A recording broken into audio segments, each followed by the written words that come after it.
abebemeza bandize no kubagana ibitekateko by'abatura okwenda kushijima emirumeri yo nekorwa hansi ya USMID kandi tugeze aho kushaba ngo igura imihanda yabikora ki yitwa barusharo muhango. Project zigani zikorwa zirumwe enguuto echayi cyo mpira obutari hamwe n'ebindi tuba monitoring batakola ibintu bigwire turi in touch nabo kandi tubasaba bateka mu speed ako hato mbwira twagenda mu twaje kujya mbwira bwenjura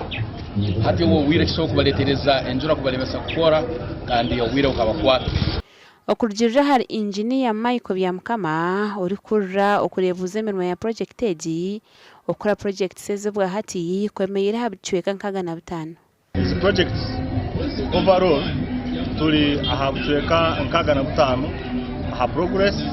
Soka district the Ministry of Land is taking a responsibility of buri kwezi abasafurambura projects kandi kwa progress yazo ayizayi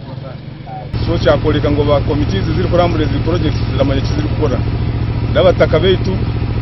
cyo kubanza bazibuninje bazisimiremo kandi bazikora kezabo bazikora kezabo mu moko gwabo kandi bazisima babacaba ndiho bamwe hari ba contractor ntibagira ngo bine amasiko okuhenderaje project ejo mbwiri. We are after this we shall be doing the terraces. Then from terraces we are also kick-started the pavilion. So kitwe mpa turabasubiza ngo ibiro bibabongire bare ngo babikorera mu bakora mu gusubira mu bwire kandi akasete bubaka bwene bare ngo bakora baboneza kandi bakora ikigendererwa kubakiraga nisi.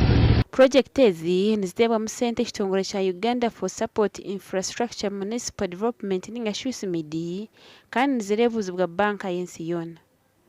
Gasha kwa Anthony Twin.